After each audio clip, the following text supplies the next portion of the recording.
کہ مشقت کرنی پڑتی ہے، محنت کرنی پڑتی ہے۔ آپ آج سوچ الٹ ہو گئی ہے۔ وہ ادھر آتے ہیں کئی لوگ، ایک بزرگ میرے پاس آئے تو قمیض ان کی اتنی پھٹی ہوئی گندی، داغے ہی داغے تھے۔ میں نے کہا کہ یہ اپنی قمیض بدل لیں۔ کہنے لگے کہ میں نے بہت بزرگوں کے پاس گیا ہوں، چلا کرنا ہے، کوئی وظیفہ کوئی موقع آ جائے، کوئی جن حاضر ہو جائے، ساری زندگی کہتے ہیں گزار دی۔ تو میں نے کہا یہ قمیض بدل لیں۔ قمیض بدلنے کہتے ہیں یہ 16 سال سے میں نے جسم سے اتاری نہیں، 16 سال سے جسم سے اتاری نہیں، غسل بھی ایسے ہی، وضو بھی ایسے ہی، وہ داغے ہی داغے تھے۔ قمیض نام کی تھی، جیسی آپ کی میری قمیض ہے ایسی قمیض نہیں تھی، داغے ہی تھے۔ سلائی کر کر کے 16 سال میں اس کا نقشہ ہی بدل گیا تھا۔ میں نے کہا کیوں نہیں اتاری؟ کہتے ہیں جدھر بھی میں جاتا ہوں، وہ بابا کہتا ہے جدھر بھی جاتا ہوں کہتے ہیں قمیض اتار دو۔ تو میری ایک شرط ہے۔ کیا شرط ہے؟ کہتا ہے جو میں مانگتا ہوں وہ مجھے مل جائے۔ 16 سال میں بچہ جوان ہو جاتا ہے۔ وقت کیوں برباد ہوا؟ محنت نہیں کی۔ ان کا ذہن تھا کہ میں کہیں بوتل لے کر جاؤں، کوئی موکل جن بوتل میں ڈال دیں، میں اس اوپر سے ڈھکن لگا دوں، ایسے بھی کہیں ہوتا۔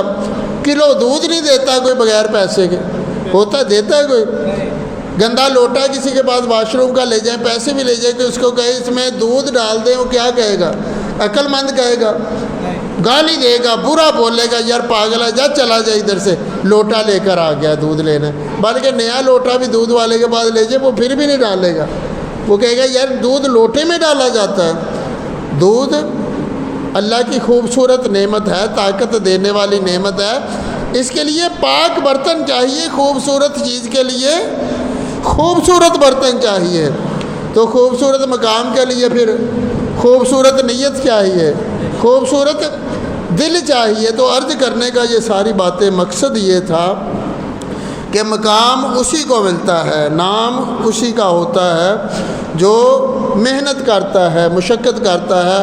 آج ہماری بد نصیبی ہے کہ بندہ محنت سے دور ہے، جہاں بھی جاتا ہے کہیں دعا کے لیے جاتا ہے، کہیں کام کے لیے جاتا ہے، کام کرنے والے کی یہ سوچ ہوتی ہے کہ بیٹھے تنہا مل جائے، کام نہ ملے، ہے نا ایسے ہی افسر کہ کام نہ کرنا پڑے، جان نکل جائے، موت آ جائے، پیسے مل جائیں، محنت نہ کرنی پڑے، تنہا اچھی ہو، تنہا مجسٹریٹ والی ہو، کام چوڑے سے بھی بدتر کرنا ہے۔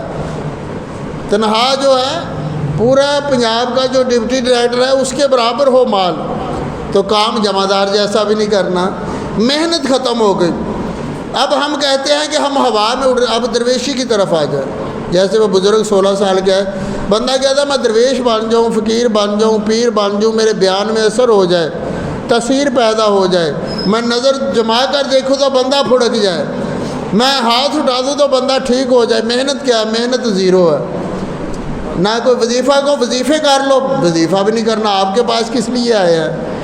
رات کو چلا کر لیا کرو، کیوں کریں؟ آپ کے لیے آپ کے پاس کس لیے آئے ہیں؟ 5 وقت کی کہو نماز پڑھا کرے، تہجد پڑھے، مسجد میں جا کر اذان دیا کرے، نعت پڑھا کرے، درود پڑھے، تو کہتے ہیں آپ کے پاس پھر کیوں آئے ہیں؟ آپ نے پھر کیا کرنا ہے؟ اگر سارا کچھ کہتے ہیں ہم نے ہی کرنا ہے تو پھر آپ کے پاس کیا لینے آئے ہیں؟ یعنی کہ محنت ختم ہو گئی، ہڈ حرامی آ گئی، محنت ختم ہو گئی۔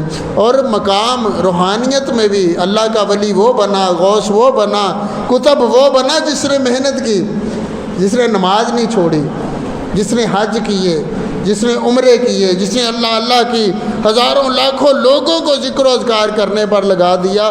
آج ہماری ہمتیں پست ہو گئی، لالچ آ گئی۔ طلب، جو طلب تھی 2 طرح کی طلب ہے، ایک دین کی طلب ہے، اللہ کی رضا کی طلب ہے، ایک مال کی طلب ہے۔ وہ ساری طلبیں ختم ہو گئی، صرف دنیا کی طلب رہ گئی۔ اسی وجہ سے بندہ آج در در پھرتا ہے، ٹھوکریں کھاتا ہے، محنت سے دور ہے، مشقت نہیں کرتا، تو کہتا ہے بنا کچھ نہیں۔ اور جو محنت کرتا ہے، یہ میں پرچی لکھ کر رکھی، ادھر کھڑے تھے منگل والے دن ایک بزرگ میاں والی سے تشریف لائے تھے، جسم ان کا وزنی، میاں والی صاحب کوئی 250-300 کلومیٹر بتا رہے تھے، 300 نہیں 250 کلومیٹر سفر کر کے وہ آئے، پھر واپس گئے۔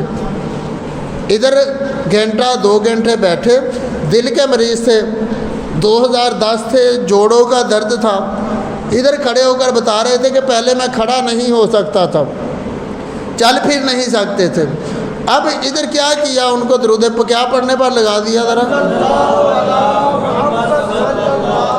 250 کلومیٹر سفر کر کے آئے، محنت ہے نا، پھر ادھر 2-2.5 گھنٹے انتظار کیا صرف بات کرنے کے لیے، لائن میں لگے رہے، ادھر بیٹھے آہستہ آہستہ آہستہ، ادھر 2-2.5 گھنٹے ان کو ادھر آتے آتے لگ گئے، تو کوئی 4 گھنٹے کا سفر میاں والی سے کر کے آئے، اب جہاں بھی بیٹھے پھر 2 گھنٹے ادھر آتے آتے پاس آتے لگ گئے۔ یہ محنت ہے، ساری محنت ہے، مشقت ہے، محنت کا صلہ اللہ نے کیا دیا، محنت کا اجر اللہ نے یہ دیا۔ ادھر کھڑے ہو کر بتا رہے تھے کہ یار پہلے میں کھڑا نہیں ہو سکتا تھا، اب میں اپنی ٹانگوں پر بغیر سہارے کے کھڑا ہوں۔ سبحان اللہ، صلی اللہ علی محمد۔ دل کو بیٹری پڑی تھی، تکلیف سے پوچھا دل کی تکلیف کہتے ہیں کہ کیا کہتے ہیں کہ اب ٹھیک ہے، اب سکون ہے۔ وہ صلہ کس کا ملا؟ محنت کی، اتنا سفر کیا وہ محنت ہے، واپس جائیں گے وہ سفر ہے، ادھر بیٹھ کر تسبیح درود پاک کی کرتے رہے یہ محنت ہے، یہ ساری محنت ہے۔ ادھر بیٹھے تھے آہستہ آہستہ 2-2.5 گھنٹے 1.5 گھنٹے میں ادھر پہنچے، یہ کیا ہے؟ محنت ہے۔ اگر گھر بیٹھے رہتے تو ٹانگوں پر کھڑا ہوتے نہیں ہوتے، اگر گھر بیٹھے رہتے تو دل کی بیماری جاتی نہیں جاتی۔ تو یہ سارا ان کا جو اجر ملا ان کو یہ محنت کا ملا۔ آپ بھی دور دراز سے آئے ہیں، بڑی بڑی دور سے کئی لوگ آتے ہیں، کراچی سے دوسرے ملکوں سے بھی آ جاتے ہیں سفر کر کے، وہ ان کا جو سارا وہ محنت میں گنا جائے گا کہ جو محنت کرتا ہے اللہ محنت کرنے والوں کا اجر ضائع نہیں کرتا۔ تو ہم نے محنت کس بات پر کرنی ہے؟ اسی طرح ایک فوجی صاحب نے ادھر ہی کھڑے ہو کر منگل کو بتایا، آرمی میں ہیں، فوج میں اس وقت بھی ڈیوٹی کر رہے ہیں، افتخار صاحب اوکاڑا سے تشریف لاتے ہیں، تو وہ کہتے ہیں کہ میں صرف ایک بار ہی آیا تھا، پیٹ میں درد اتنی ہوتی تھی، ادھر کھڑے ہو کر بتا رہے تھے، یہیں اللہ کے گھر میں کھڑے ہو کر بتا رہے تھے، کہتے کہ پیٹ میں درد اتنی ہوتی تھی کہ میرا دل کرتا تھا اپنے آپ کو کسی گاڑی کے نیچے دے دوں۔ مطلب کیا بنا کہ درد اتنی ہوتی تھی، درد برداشت نہیں ہوتی تھی، دل کرتا تھا کہ خودکشی کر لوں، حرام موت مر جاؤں، درد کی شدت کی وجہ سے۔ ادھر سے ہو کر گئے، دوبارہ آئے نہیں، جا کر فون ہی کر دیا، دوسرے کے تیسرے دن یہ اپنا شباز صاحب کو فون کر دیا کہ اللہ نے بڑا کرم کیا، میری درد جاتی رہی ہے، 1.5 سال ہو گیا تھا، سرکاری علاج بھی کرایا، پیسہ بھی لگایا لاکھوں، سرکاری ملازم تھے، اچھے ہسپتالوں میں بھی دھکے کھائے، پرائیویٹ بھی، علاج کام نہیں کیا، محنت کی، سفر کر کے آئے، تسبیح پکڑ لی، درود پاک کا فیض لینے کے لیے ادھر گھنٹوں انتظار کیا، بیٹھے رہے، تو جو 1.5 سال کی بیماری تھی 1 روپیہ بھی نہیں ادھر لیا، فیس اندر آنے کی بھی فیس نہیں لگی، بات سننے کی بھی فیس نہیں لگی، جو لیا اپنے لیے لیا، وہ باہر سے لیا، نہ ملاقات کی فیس لگی، نہ چیک کرنے کی فیس لگی، محنت کی، محنت ضرور کی، ادھر آنے کی محنت کی، سفر کیا، سفر کر کے آئے، بھوک برداشت کی، مشقت برداشت کی، پھر تسبیح پکڑ لی، اللہ کو راضی کرنے کے لیے محنت کرنا شروع کر دی، دوسرے دن ہی ساری بیماری جاتی رہی۔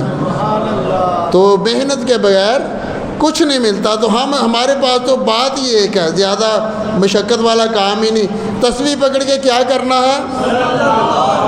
صلی اللہ علی محمد، صلی اللہ علی محمد، آپ نے پڑھنا ہے صلی اللہ علیہ وسلم، اور اتنے عشق اتنی محبت کے ساتھ پڑھنا کہ اب آپ کی بھی بیٹھے بیٹھے بیماری چلی جائے، جمعے کے بعد آپ بھی کہے کہ اللہ نے سکون دے دیا ہے، میں کہوں گا صلی اللہ علی محمد، آپ نے کہنا ہے صلی اللہ علیہ وسلم، صلی اللہ علی محمد، صلی اللہ علی محمد، صلی اللہ علی محمد۔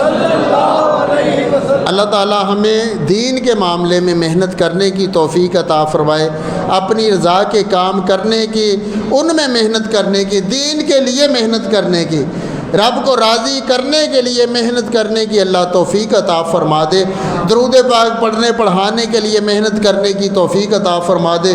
یقین کریں جو نیت کر لیتا ہے، جو درود پاک پڑھنے پڑھانے کے لیے محنت کرتا ہے، لوگ تو مارے مارے پھرتے ہیں نا، آپ تو دیکھتے ہیں نا، نظارے سامنے رہتے ہیں، لوگ مارے مارے پھرتے ہیں، سفارشیں کراتے ہیں۔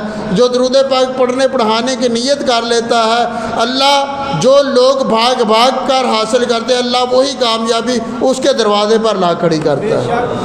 تو کوشش کریں کہ نیت کر لیں کہ ہم درود و سلام پڑھیں اور پڑھائیں گے، ہر گھر کو درود کہ اپنی زندگی کا مقصد کیا بنانا ہے، درود پاک پڑھنا بھی ہے، پڑھانا بھی ہے، لوگوں کو پڑھنے پر لگانا بھی ہے۔ اور یقین کریں یہ جمعہ 7-6 دن آئیں گے، درمیان میں 7 دن آئیں گے، یہ اگلے جمعے آپ آ کر بتائیں گے، یقین کریں یہ ارادہ پکا کر کے جائیں گے، درود پاک سارا ہفتہ پڑھنا بھی ہے اور ایک ایک لمحہ ضائع کیے بغیر لوگوں کو پڑھنے پر لگانا بھی ہے۔ یقین کریں اگلے جمعے آ کر بتائیں گے کہ جس مقصد کے لیے ہم آئے تھے، اللہ نے وہ ہمارا مقصد پورا فرما دیا ہے۔ تو طریقہ کیا ہے؟ جو ادھر سے نماز کے بعد آپ درود پاک کی برکتیں سنیں گے، وہ لوگوں کو جا کر سنا دیں، لوگ درود پڑھنے والے بن جائیں گے، آپ کی بگڑی بن جائے گی۔ اللہ ہمیں عمل کرنے کی توفیق عطا فرمائے۔